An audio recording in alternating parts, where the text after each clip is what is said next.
Packers offseason in 60 seconds. Signed Aaron Banks, 4 years, $77 million. Nate Hobbs, the cornerback, 4 years, $48 million. Extended Zach Tom, 4 years, $88 million. Matthew Golden, 23rd overall. Offensive tackle Anthony Belton in the second round. Savion Williams, the receiver, in the third round. Baron Sorrell, the edge rusher, in the fourth round. Lost TJ Slayton in free agency. Moved on from Jair Alexander. Also from Eric Stokes. I hesitate to even ask you this question. I think you're the wrong person to ask it, but I'm going to do it anyway. Derek, what are you excited to watch with the 2025 Green Bay Packers? What am I not excited to watch is a much shorter list. They're a top 5 offense, and they're going to be again. Like, why wouldn't they? Their quarterback is awesome. They have one of the best play callers in the league. We'll talk about the offensive line later, but I still think they'll be fine. And then all they've done is add to their skill player group. And again, we can talk about the questions of like what the ceiling is for that, but if we take a skill group that last year was able to produce a top 5 offense and we add a first-round pick receiver, I don't know, man. I'm just incredibly excited about where this thing's going to go. And hopefully we get Jordan Love fully healthy for 17 games in a way that we did not get last year. My answer to this is what my answer would have been at the end of last season. Like, sometimes there are new things we're excited to watch, and we'll get to a couple of the new things with the Packers, but I'm excited to watch the Packers this year for the same reason I've been excited to watch the Packers over the last couple of years. I love what they do offensively and defensively. I find it compelling. I find it interesting. Like, the offense, it was funny, Derek, when we did the offensive trends show, or the trends show we did a couple weeks ago, I asked 40, 50 coaches in the league what sort of trends we might see more of this year that were smaller ideas last year. And a ton of them mentioned the Packers, a ton. Just like little one-off ideas the Packers had and how the offense was structured and maybe how they could borrow from that. I think what the Packers do and how they deploy the offense is just really well done. It's just structurally well put together. The way they use motion, the way that they use to construct their run game, just the way that they use personnel packages. There's just a lot of layers to it. And I feel the same way now about the defense.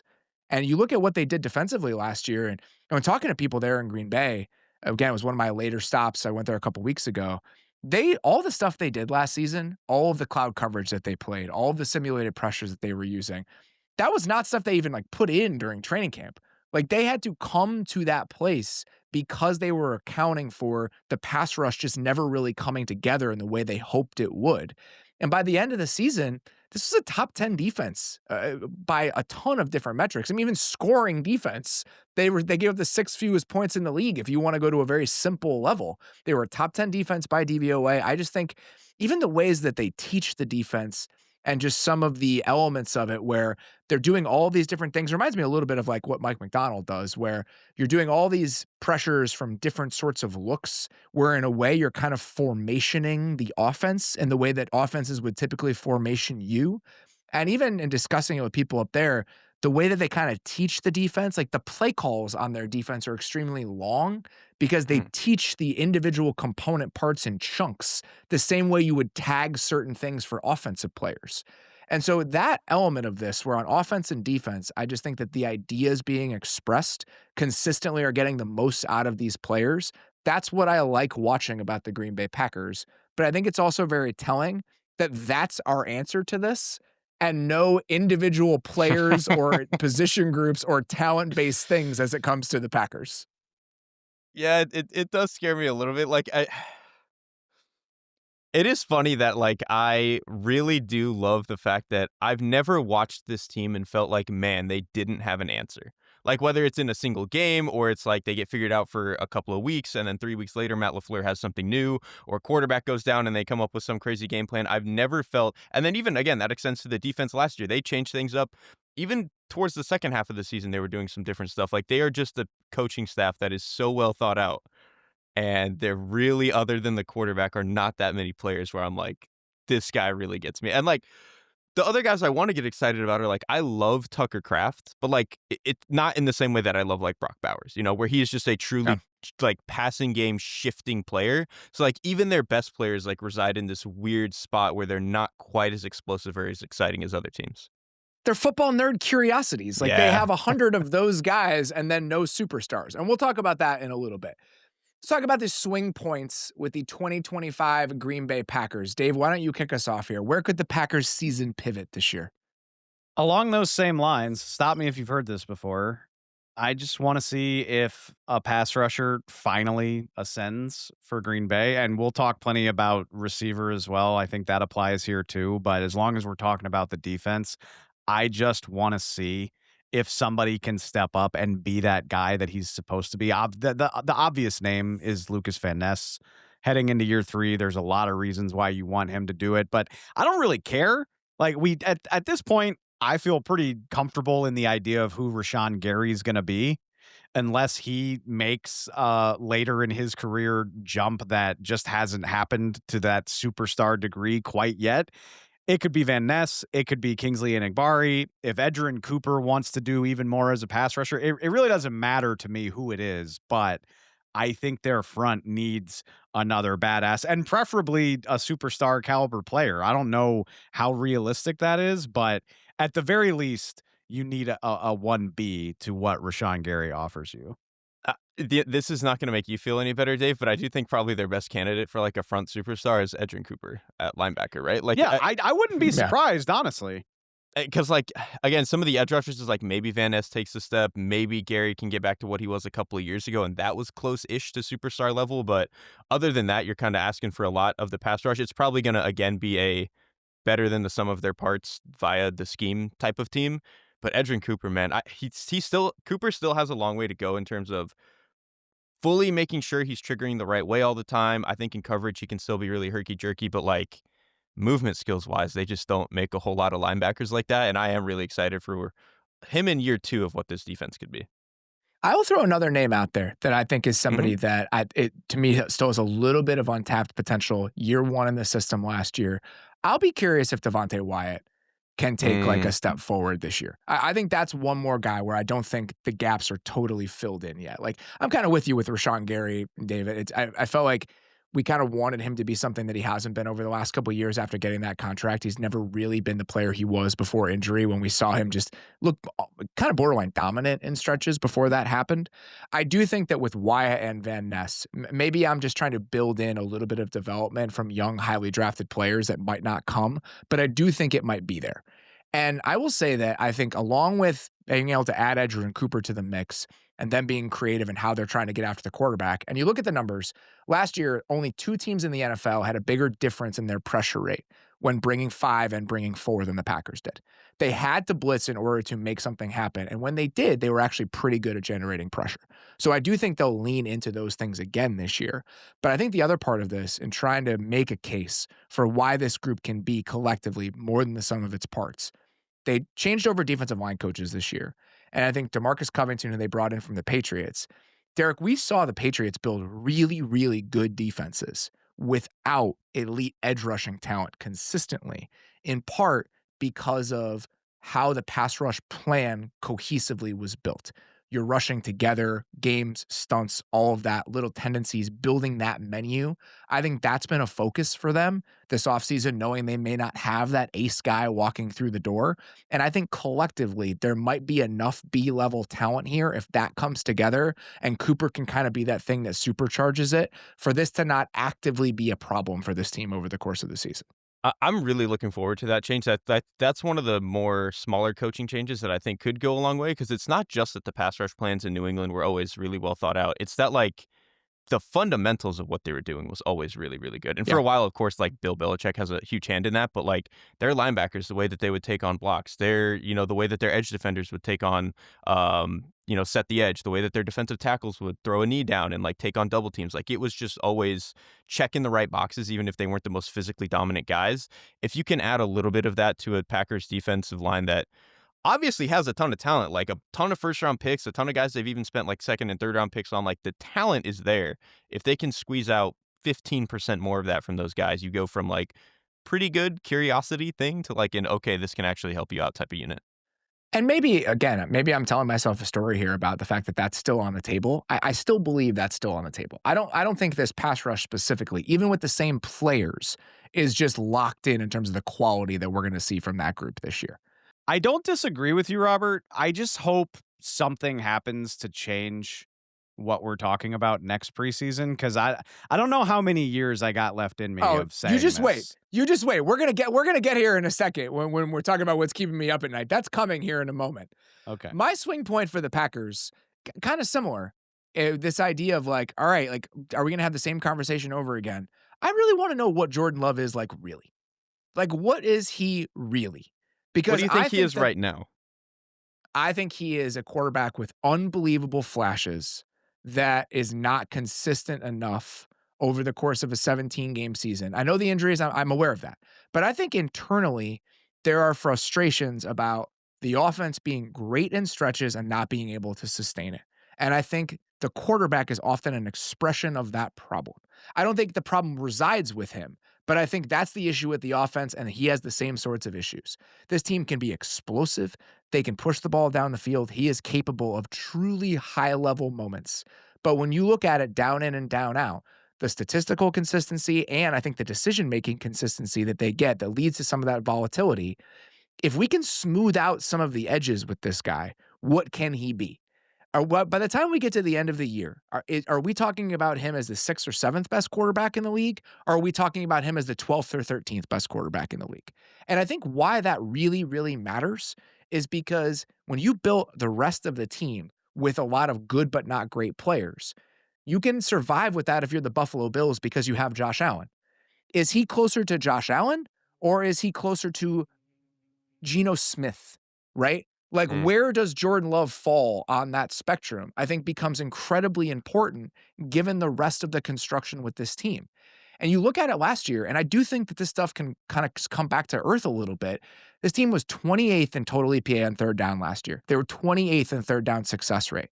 If that just comes to a level that it looked like in 2023 when they were really good in those areas, and you feel a little bit less volatility because of the steadying hand he can kind of have in those moments, I think we will talk about Jordan Love in a different way. And I think we'll potentially talk about the Green Bay Packers in a different way. I have a lot of faith in what he can be. I think he's a really good player. But where does he fall on that spectrum by the end of the season? I think that ultimately will help swing what this Packers season looks like and feels like. I think with quarterbacks like Jordan Love, where they fall into this like outside of the top six. I mean, basically, a lot of the young guys that we were talking about when we did the show a month and a half ago, whatever it is. I think when it becomes clear that they are not one of those fire breathing dragons, the Lamar Jacksons, the Josh Allens, I think we have a tendency to get like a little bit too doomery about them. And that, like, I don't think that you're doing that necessarily. I know you're not saying that he's like quarterback 16 and he's like Baker Mayfield or whatever, but I just like, I think if he lands at quarterback 8 forever, that's fine. Like, you can win a lot of games and be a Super Bowl team with that guy consistently. That's fine. I think that's Yeah, high enough in the pecking order, but it also to me becomes what does that look like? What is the complexion that's of fair. him as quarterback 8? And I think the overall volatility and especially some of the decision making has to even out a little bit for him to reach that sort of ceiling. I If he's quarterback, here's my question. I guess this is where I sit with it. Is he quarterback 8 every week? Or is he quarterback 2 some weeks and then quarterback 23 so other weeks? here's the other thing. I don't think he's nearly as inconsistent as people paint him to be. I think it's just that his bad moments look dumb. Like when he That's throws a probably pick, fair. it's like like when he throws a pick, I can't defend him. Some of those are nasty. Like he's just doing the dumbest thing possible, but he doesn't actually do that often. And we've talked about how much he, or at least not like an outward, more than other quarterback. He threw as many picks as Jared Goff last year. Like who Jared Goff, It's I not think even we an considered. interception thing to me, it's like a spray thing. It's like a consistent accuracy thing. I think that Even there's just that a I don't think is as volatility to bad. his game that other great quarterbacks do not have. And I think he is a poster child for one of these guys that we attach ourselves to the high end moments and we choose to ignore the low end moments because we believe that there's going to be more high end moments moving forward. And I'm open to that idea. I just want to see it happen. And in a world where he's not hurt and they're not dropping the ball every single time, like they're not leading the league in drops, I do think that we can see a better version of it. I just want to see it happen. Let me ask you this, Robert. It ties into something I'm dying to know about the Packers too. You you made an allowance for the injury last year. How much does that weigh in your mind? Because the funny thing about Jordan Love, we've been talking about this dude for 5 years. He's one of the most discussed players of the last half decade because of the circumstances that he joined the Packers and entered the league. We got 2 seasons of data, and one of them was significantly hampered by injury. And I'm not trying to make excuses for the guy. That's just true. I mean, I thought his season was over at the end of that Eagles game on opening weekend of the Same. season. So if one of his 2 seasons as the starter was at least moderately impacted by injury, how much do we fully know about the guy? And I'm dying to find that out. Well, that's the question. That's literally what I said. I said, how But good is Jordan Love really? That's what I no, want to know. But the reason it's different is it's one thing to say, like, I know there were injuries, but if injuries drastically affected 50% of his seasons, then how harshly are we going to judge the guy? I think I don't the think we should be difference. addressing him harshly right now. I think this is a question of how good is Jordan. This is a very simple thing. How good Jordan Love is to me swings the Packers season. I'm not even making a statement on how good I think he'll be.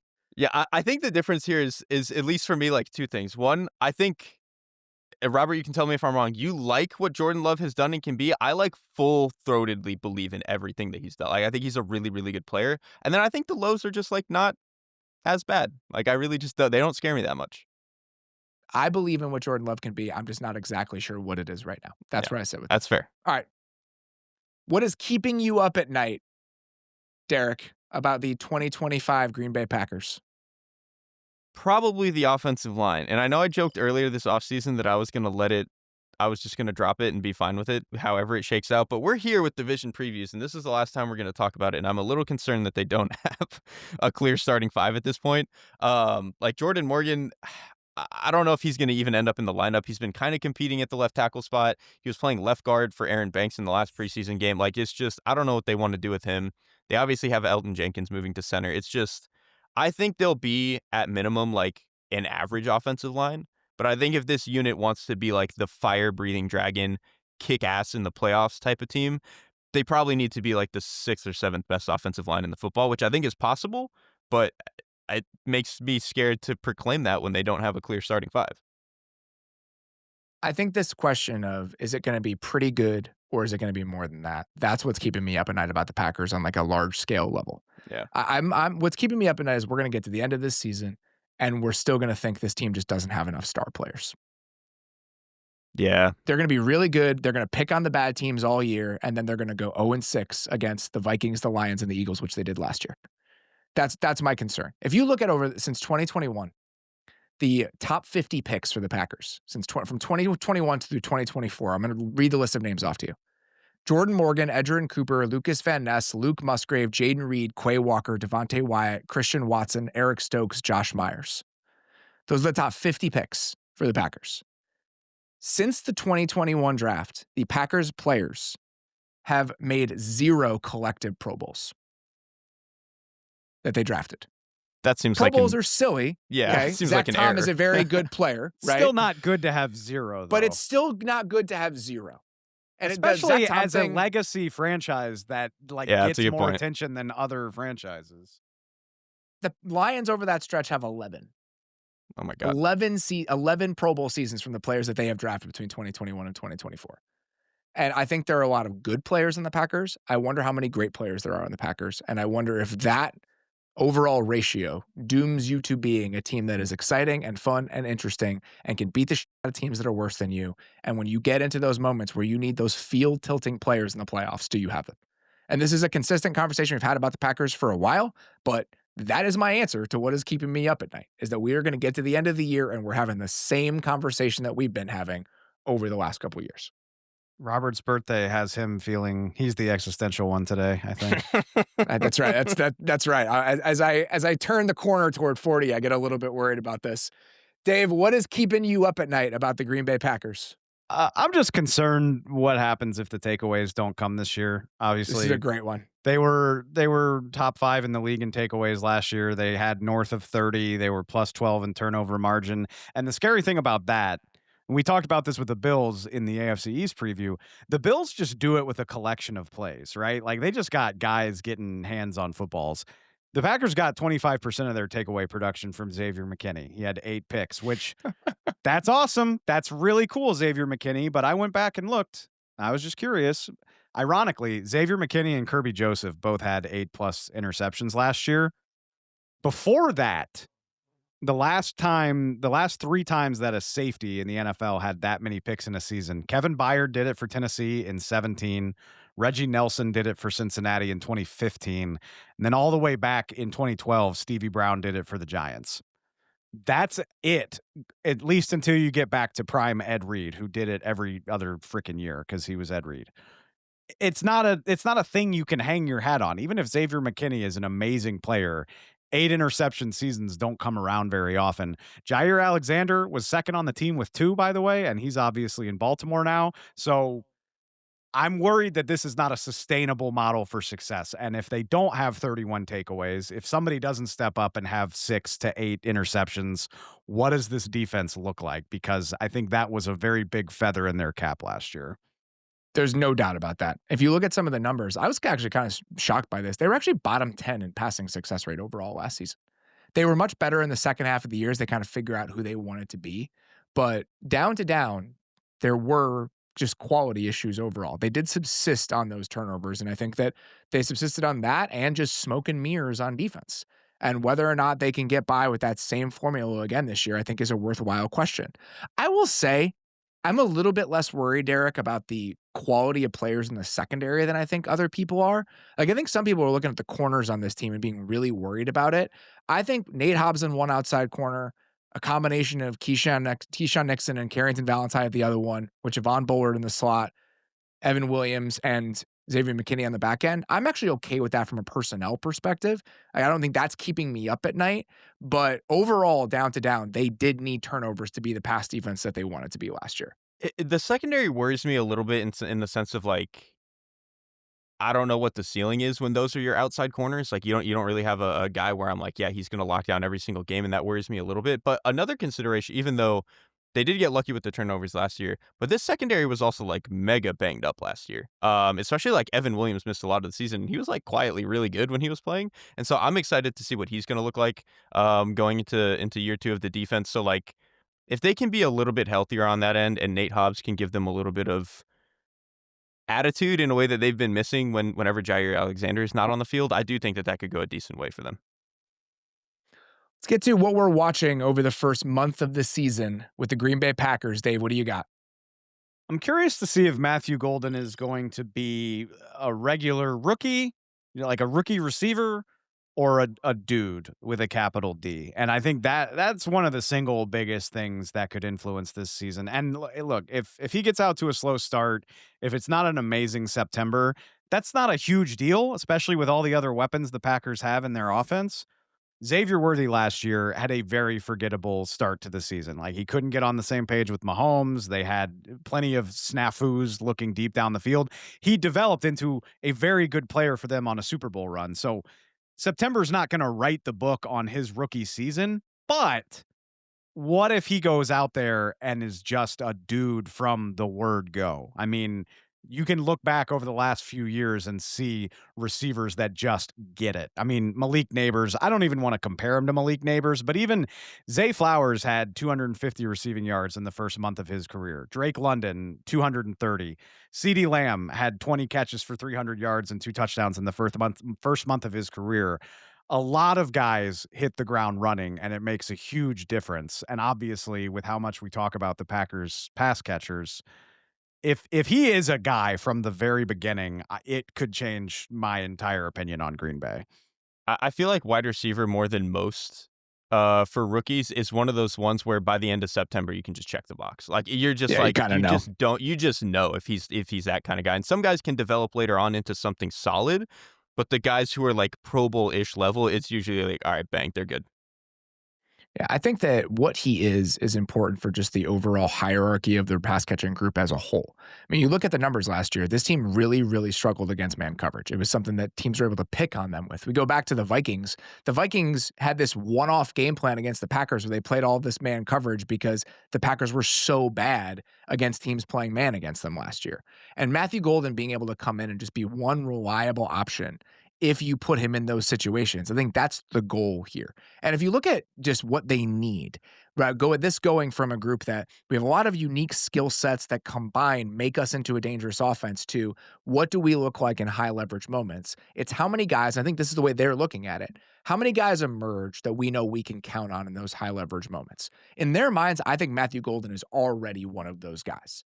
And I think Tucker Kraft is somebody I would also throw in there, where you go from him being a rookie to last year being this like kind of yak piece where you're just leaning into the athletic gifts that he has to this year. I think they're really impressed by some of the route running nuance and just some of the overall acumen that he has started to develop within the offense. So I do think that those two guys being pieces within this offense they weren't last year, even if Tucker Kraft was already here, I do think that goes a really long way. And the other part of this is that Matthew Golden has had some concentration drops. Like that was an issue for him last year in college. Like there were some drops, but his ability to go up and get to the football, they have not had that. Like there are not guys within this offense that are going out and making plays that are there to be made. And it's not even just a drop issue. It's how many receptions are being created by your receivers. That has been an issue for them. And I do think that's actually a strength of Matthew Golden's game. He actually even reminds as a small me, player. Well, I was going to say he reminds me a little bit of like Honey, I Shrunk Amari Cooper, just in terms of like incredibly explosive, like is going to have these funky drops as a concentration thing, but like can go up and get the ball. He's pretty explosive. He can win one-on-one. Like if he can be that for them, that's a huge win. Yeah, I totally agree. And so what he is, and just again, how that pass catching group shakes out is one of the things I'm absolutely watching over the first month of the season. Derrik, here's the offensive line, which we've already talked about. What does success look like, Dave, for the 2025 Green Bay Packers? Win the division. Win the NFC North, and no ifs, ands, or buts about it. Like merely making the playoffs for how much we talk about this team. Youngest roster in the league. Oh, guys are going to take the leap. All that good stuff. It was cute last year. Win the division this year. If I am supposed to buy into the vision, if I'm supposed to believe that this team is ascending, obviously it's a tough ask. Like you mentioned it. They got swept by the Vikings and the Lions last year, but the continuity is there. You would like to believe that these young players are growing into their prime. If we're going to believe, the whole conversation we just had about Jordan Love, prove it. It's there for you to win the division. The Lions, you have reason to believe that the Lions have taken a step back. J.J. McCarthy is the quarterback in Minnesota. He's never played in the NFL. Go win the division. Be good all year. Don't make me wonder whether or not you're good at football in December. I want more for them than that. Like, be in the NFC Championship game. I just think this team... This is in your own personal universe that you've created for yourself. This is what success is for the Packers. Jumping straight from not winning the division to getting to the Final Four. I love it. I mean, you already talked about the rest of the division collapsing, so that part I don't even feel like I have to really, persuade anyone on. I really think if Jordan Love is healthy and the defense takes any amount of step, like this team has that in them. And there is like... unless Philly can really, really maintain it, which is possible given the roster that they have, like there is a little bit of a power vacuum, I think, at the top of the NFC. Like I don't see why they can't be the team that steps into it. I'm with Dave. I think winning the division, and I think removing any caveats in how we talk about them. No longer is it, the Packers are good for the youngest team in the league. Just removing any sort of qualifiers from how good the Packers are and them winning the division, I think that would be success for this team. Thanks for watching the Athletic Football Show. Subscribe to the channel to keep up with us. Like and comment on this video, and we'll see you next time.